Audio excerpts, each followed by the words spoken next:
All of you, my name is Hudson, one of our pastors on staff here at Illuminate, and I have the privilege to continue in our series, Against the Flow, walking through the book of Daniel.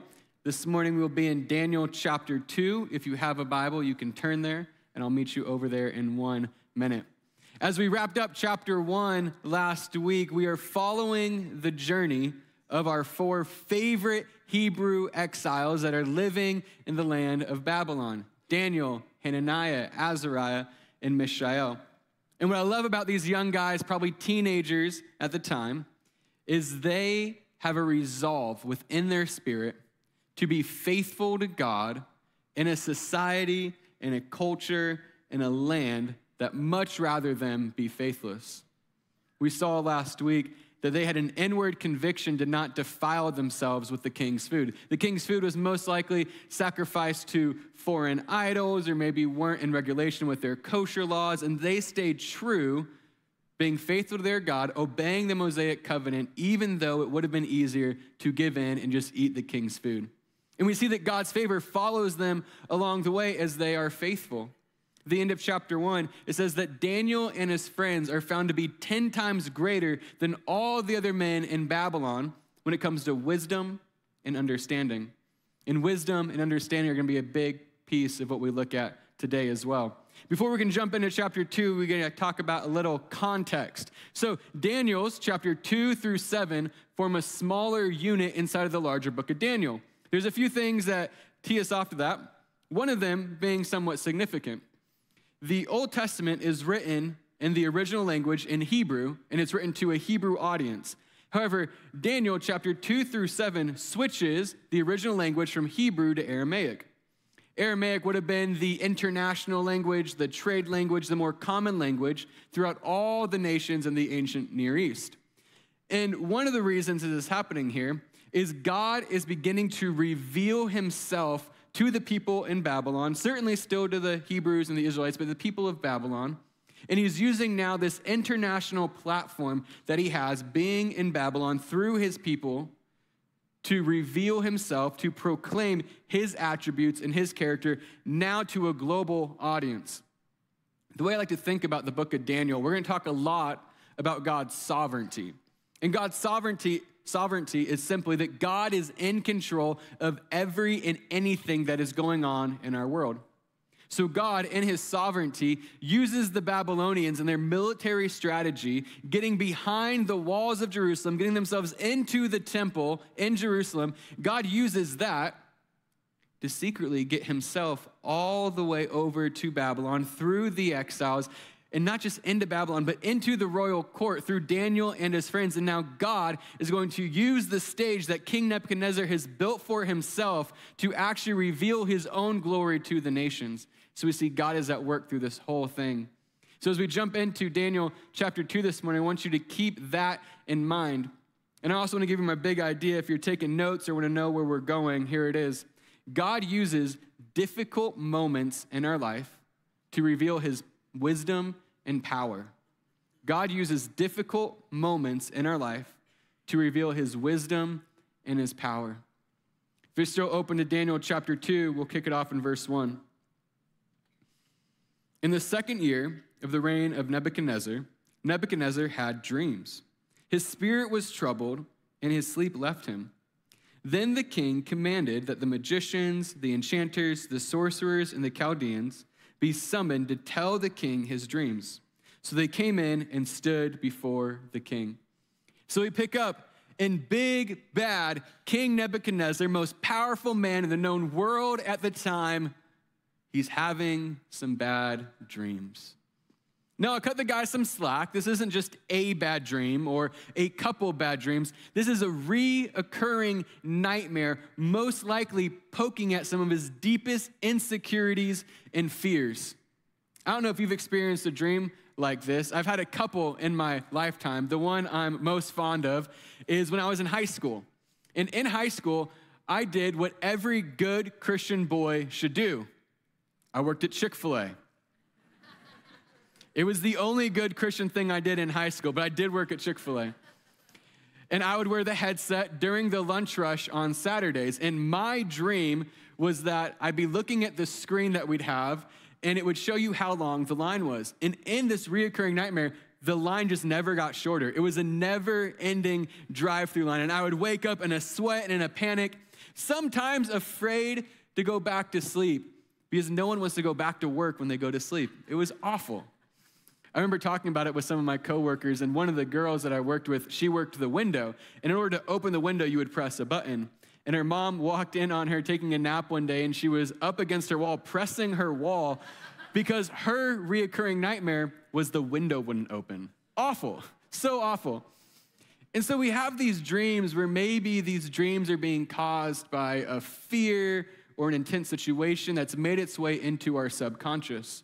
And I don't know if that was the case with King Nebuchadnezzar. We do know in this year there were some external threats that may have been threatening him. Being a king of a very powerful nation, I'm sure there are many people that wanted his job. Or maybe it was God actively giving him this dream. Regardless, God now has King Nebuchadnezzar's attention. The Babylonians and many Eastern cultures, they're fascinated by dreams, and they believe that it was in their dreams that the gods spoke to them. Nebuchadnezzar not being too wrong in this situation, but it was the God who was speaking to him. But so the kings and the people of power, they had put together a special task force of people. We see here was the Chaldeans and the enchanters and the sorcerers and the magicians, and it was this group of wise men who the kings would use to interpret their dreams and help them predict the future outcome of these dreams. And that is the task force that King Nebuchadnezzar calls in to help him with this dream. Verse 3, and the king said to them, I had a dream, and my spirit is troubled to know the dream. Then the Chaldeans said to the king in Aramaic, here's where the language changes, O king, live forever. Tell your servants the dream, and we will show the interpretation. But King Nebuchadnezzar stops them because that's not the way he wants this to go down. He started by saying, I want you to tell me the dream and then tell me the interpretation. This was a very serious dream for King Nebuchadnezzar, and he did not want these wise men to simply give him some lie to appease him and it not be true. So he figures, if they could actually tell me the dream, I know that I could trust the interpretation. And then he ups the ante. He says, and by the way, if you don't do this, I'm killing all the wise men in all of Babylon. He says, I will tear you limb from limb. And we know the Babylonians did this in two ways. One, they would just stretch somebody until they'd pop in half or guess whatever pops off first. Now, sometimes I wake up in the morning, my back's kind of tight. That sounds nice for maybe a second. The other option sounds less nice. They would just take an axe and just chop off your body parts limb from limb. So this is pretty serious if they can't figure it out. So they answer him a second time in verse 7. Let the king tell his servants the dream, and we will show its interpretation. The king answered and said, I know with certainty that you were trying to gain time. And I want you to just make a mental note of gain time. We're going to come back to it. Because you see that the word from me is firm. So now King Nebuchadnezzar realizes that these wise men are trying to manipulate the situation because they can't fulfill this task. So they're trying to buy time, trying to gain time, talk King Nebuchadnezzar down off the ledge, and maybe he will cool down, and maybe he'll forget this whole thing. But King Nebuchadnezzar is not going to forget, and he doubles down and continues to threaten them even more. Verse 10, the Chaldeans answered the king and said, there is not a man on earth who can meet the king's demand, for no great and powerful king is asked such a thing of any magician or enchanter or Chaldean. The thing that the king asks is difficult, and no one can show it to the king except the gods, and catch this, whose dwelling is not with flesh. Archaeological research shows us that this profession of a dream teller was a common profession, was something that they had in the ancient Near East. And the reason why is because these kings or these powerful people would have dreams. They needed to figure out what they meant. So the way the profession worked was these wise men would talk to the king, and they would record the dreams that the king was having. And they would record the dream, and then they'd record the sequence of events that would follow the dream to see if there'd be any pattern. So over time, they'd record all the dreams that would happen and then all the events that would follow. Well, you can imagine there were a lot of dreams. Also, there were a lot of events that would happen after these dreams. And so these books would get so large and so vast that it actually took a specially educated person to even be able to read and interpret these books. Now, I share that because we realize the problem that's going on here. What King Nebuchadnezzar is asking, that's not how this typically worked. It worked by him telling them the dream, them going to these books, and them trying to find the right chain of events that would happen after the type of dream that he had. So what King Nebuchadnezzar is asking them seems impossible. It seems like only a God could figure something like this out. And so they cannot fulfill the king's wishes. Verse 12. Because of this, the king was angry and very furious and commanded that all the wise men of Babylon be destroyed. This great and mighty king, conquering territory after territory, nation after nation, has all the power, fame, and money that the world could offer, yet he's paralyzed by a dream. I'm sure he's used these wise men before. This would be his inner circle. These would be guys that would give him counsel, give him insight, help him make decisions. And up until this point, it seems like he was just fine with their help. Seems like up to this point, he was just fine with all the wisdom the world could offer. But now he's faced with something that the wisdom of this world can no longer figure out, and he needs something more. He comes face to face with the reality that what the world could offer him no longer would cut it. When times actually got hard, when he was finally faced with a situation he wasn't bigger than, he needed something more than what the world had to offer. Verse 13, so the decree went out, and the wise men were about to be killed, and they sought Daniel and his companions to kill them. We finally catch up with our Hebrew buddies who are in exile. They're minding their own business, going about their day, and next thing they know, they're getting the news that they are going to be killed with all the other wise men. So we pick up with Daniel doing what Daniel does in verse 14. Then Daniel replied with prudence and discretion to Arioch, the captain of the king's guard, who had gone out to kill the wise men of Babylon. He declared to Arioch, the king's captain, why is the decree of the king so urgent? Then Arioch made the matter known to Daniel. All right, we're 2 chapters in, and now we have Daniel facing 2 situations that are life or death, and we see him responding in a way that no one else seems to be responding in.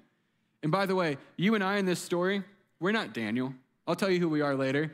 But I'm definitely not Daniel because I don't respond in a moment where I'm having to pay the consequences of somebody else's mistake. In a situation where a paranoid king is freaking out and asking the impossible and I'm going to die because of it, I don't respond with prudence and discretion. I respond by escalating the situation. That's how I respond. That's how many of us respond. But we see Daniel here having wisdom and tact in his response. And because of the way he responds, he's actually able to talk down his executioner. He's actually able to get the information from him about what's actually going on. The dream, the interpretation, the lack of the wise men being able to help. And we see that Daniel is able to come into a hostile situation and diffuse it with his wisdom. We keep reading in verse 16. And Daniel went in and requested the king to appoint him a time that he might show the interpretation to the king.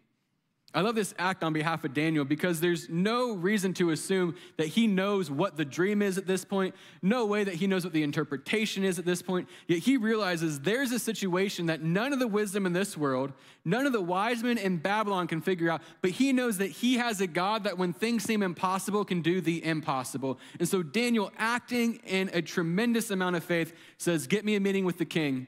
We're going to figure this thing out. Now, this type of wisdom, this type of faith isn't just produced in a moment's notice when things start going wrong.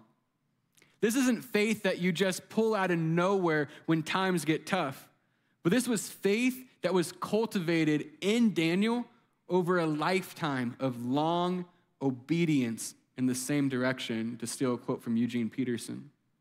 We're going to see in a couple weeks that Daniel's prayer life was devoted to God. He was disciplined in spending time with God, praying to him, hearing from him, knowing his voice, knowing who he is.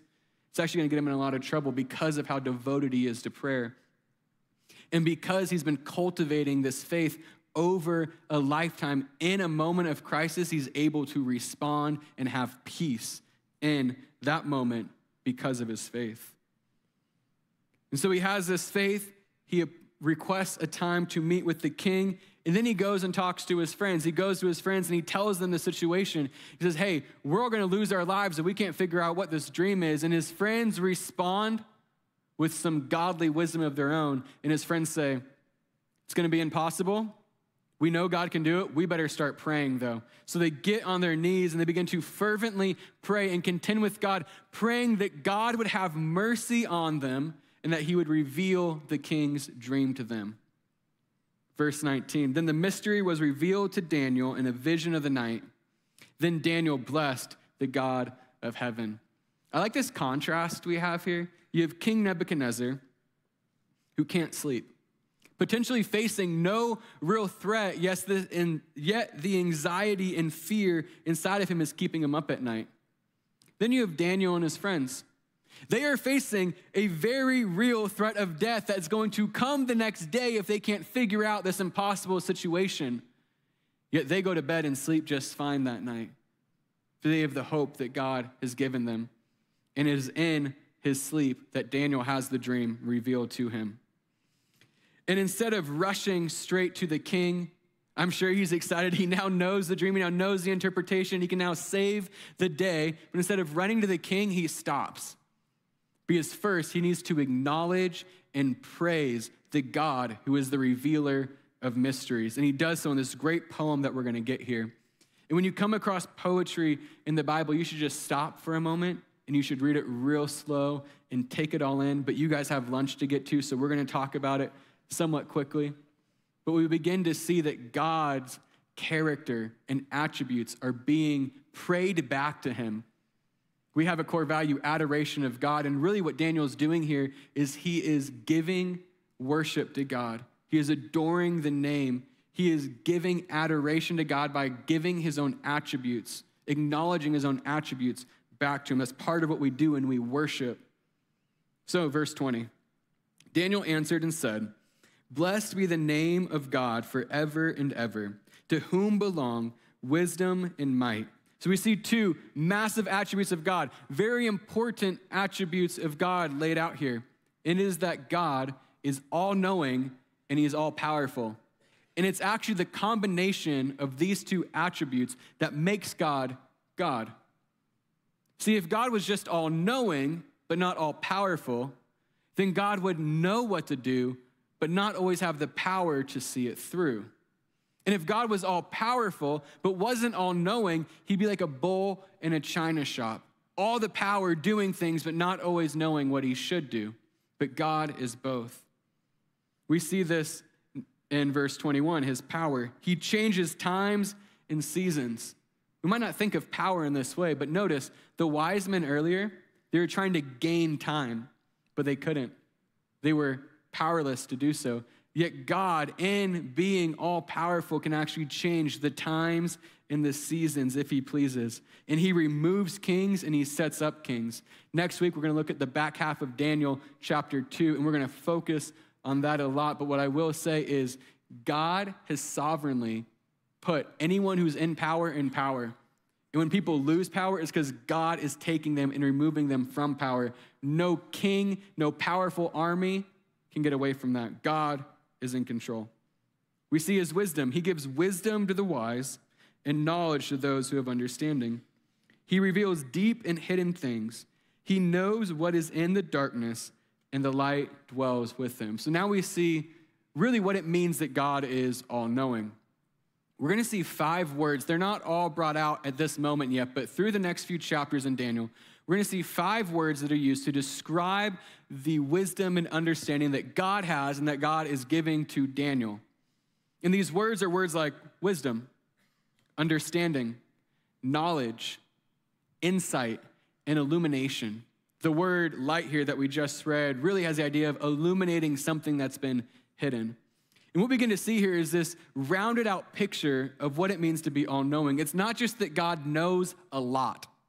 It's not just that God knows more than everybody else. It is actually that God knows everything, and nothing in all of the universe is hidden from him. We keep reading in verse 23. To you, O God of my fathers, I give thanks and praise.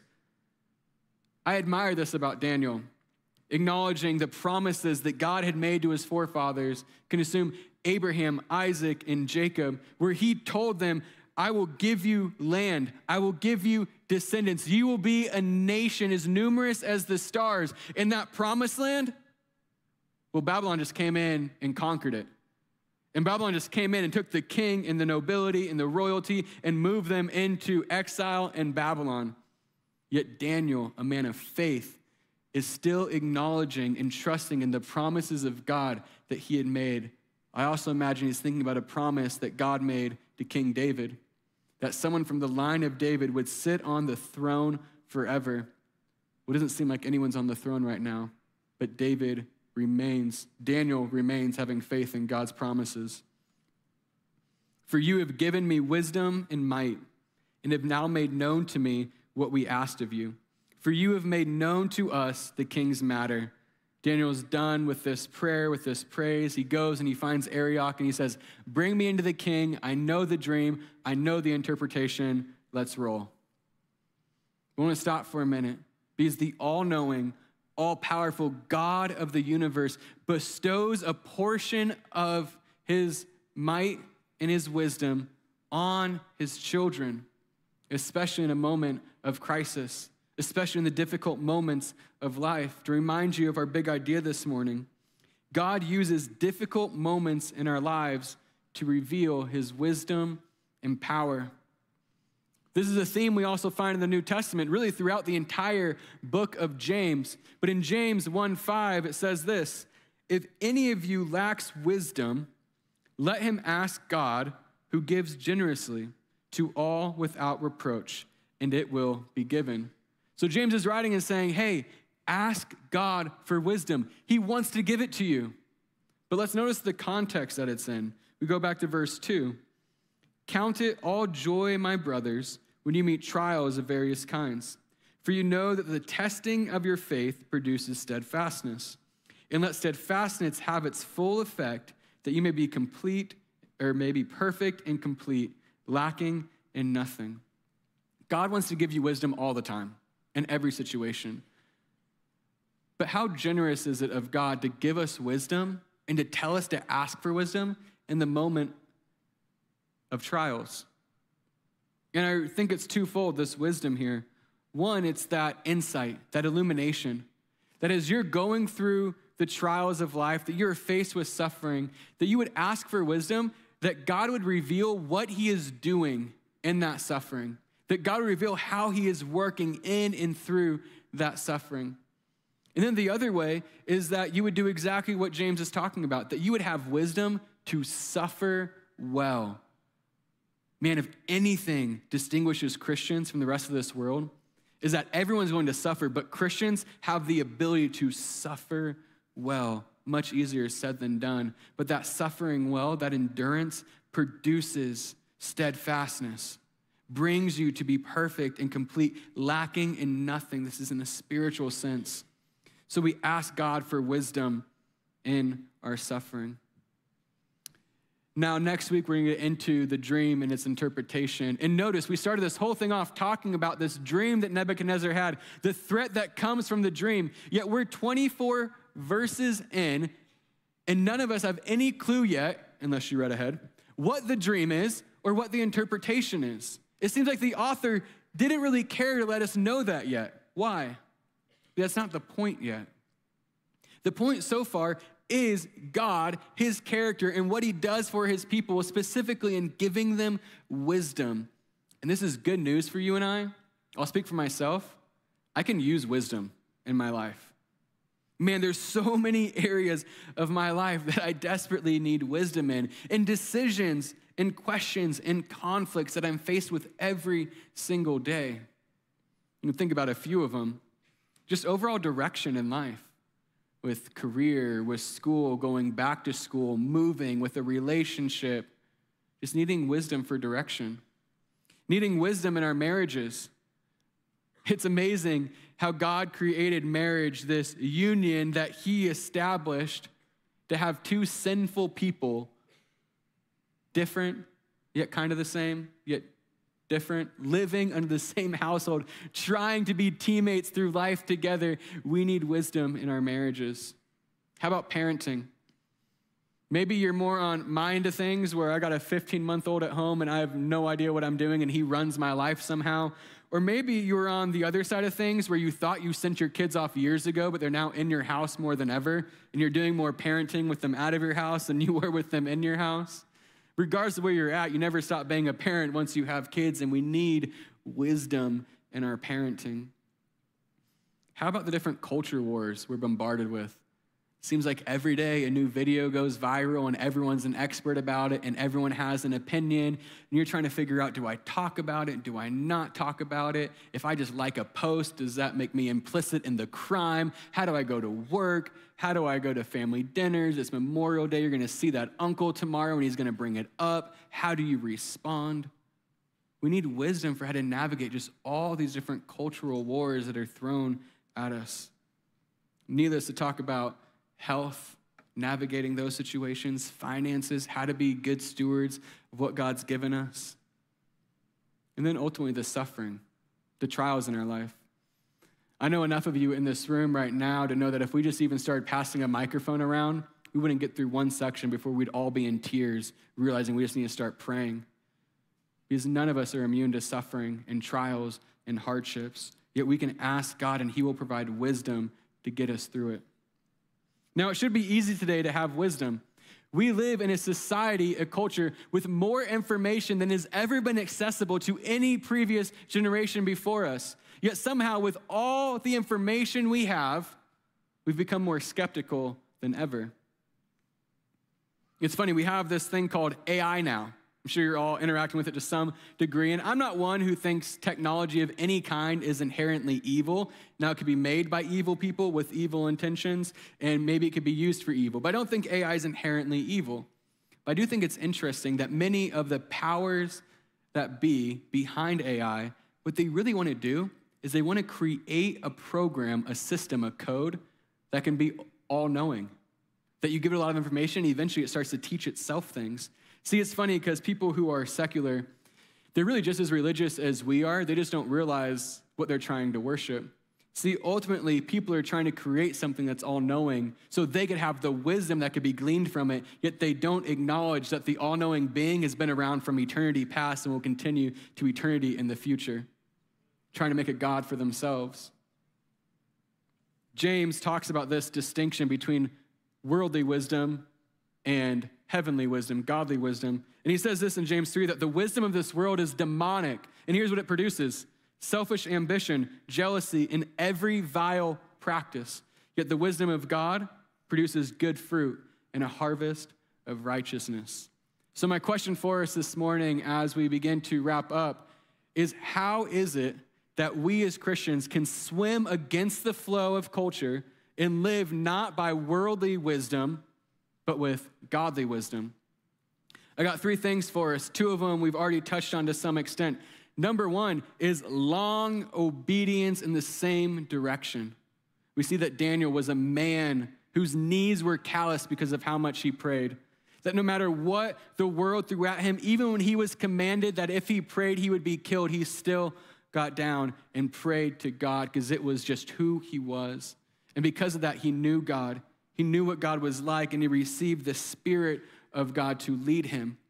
He was disciplined in his spiritual practices. We must be as well if we want this wisdom. Number 2, he had godly counsel in his life. He went to his friends, and by the way, the friends he went to were friends that feared God, that worshiped God, that knew God themselves, and he got good counsel when he was facing some troubles. So think about your life. Think about who it is you run to, maybe consciously or subconsciously, just the people in your life that you're going to with your problems that are giving you wisdom and counsel. Are they giving you godly wisdom and counsel or earthly wisdom and counsel? And I'll just give this out there as a test. How often do they say, I don't know, but God does, and we need to pray? Might be a good test of the people you're hanging around. Number 3, divine revelation. Now, I don't think that God is going to just start giving you all dreams, and please don't tell Pastor Jason I told you that while he was gone. That would not bode well for me. But Daniel didn't get to the interpretation of the dream or the dream by himself. No, he needed the divine revelation from God to reveal it to him. Well, you and I believe, have something even better than dreams. God's special divine revelation to you and I. How merciful is it that the God of the universe, who created all things, who has your eternity in his hands, gave us a book so we may know him, that we can know a whole lot about him, his character, his attributes, how he's acted in his people throughout history, and what he's even going to do when he comes back. He has been merciful to give us this revelation. And here's what you and I find at the center of this revelation. We find a God who did not just dwell with flesh, but took on flesh. And his name is Jesus. In this text, I don't want us to miss this. Jesus is the better Daniel. Jesus is the better Daniel. Similarly to Daniel, Daniel was taken from his home and moved and taken to a land far away that was not his own. Jesus willingly left his home in heaven to come to earth, which, by the way, was his, but the people living in the earth did not recognize it as his, rejected him, and ultimately killed him. Daniel prayed fervently that God would spare him and spare the wise men of Babylon, that they would not be killed. And God answered that prayer, and God spared Daniel and the wise men. Jesus in the Garden of Gethsemane, he prayed fervently that his life would be spared and that the lives of the world, of us, would be spared as well. Yet God did not spare Jesus, because in God's perfect will, Jesus had to go to the cross to die in our place that you and I would be spared. He drank the full cup of God's wrath. I mentioned that you and I aren't Daniel in this story. We're not Daniel. We're also not Daniel's friends. We're also not King Nebuchadnezzar, though some of us might like to be. You and I, we're the wise men. We're the wise men standing in front of a king, and the verdict has come down that you and I are guilty because our own works could not satisfy what he demanded. Yet as we're standing there, Jesus comes and stands in our place, and he takes the guilty verdict and takes it to the cross to pay the punishment you and I deserved, and at the same time gives us his righteousness. So we are now standing before that king we were previously guilty in front of, and we are standing justified before him. It is in the person and work of Jesus that you and I can have wisdom, the center of God's divine revelation, because it was in his work, specifically in his ascension back to sit at the right hand of the throne of God, that he poured out his spirit on us. In Daniel 5, they're talking about Daniel. It's many years later, and they say the spirit of the gods was in him, and that's how he had this wisdom. Now we know it was the Spirit of God, and you and I have that same Spirit if we are found in Jesus today, leading us and guiding us with wisdom. This morning we have the privilege of taking communion together. And as we move to the communion table, you and I, we reflect and we celebrate and we remember that work of Jesus, specifically at the cross, where he took our sin, took our punishment. I want to give you all a few moments now to reflect on the message, on what communion means. In a few moments, I'll come back up and lead us through that together.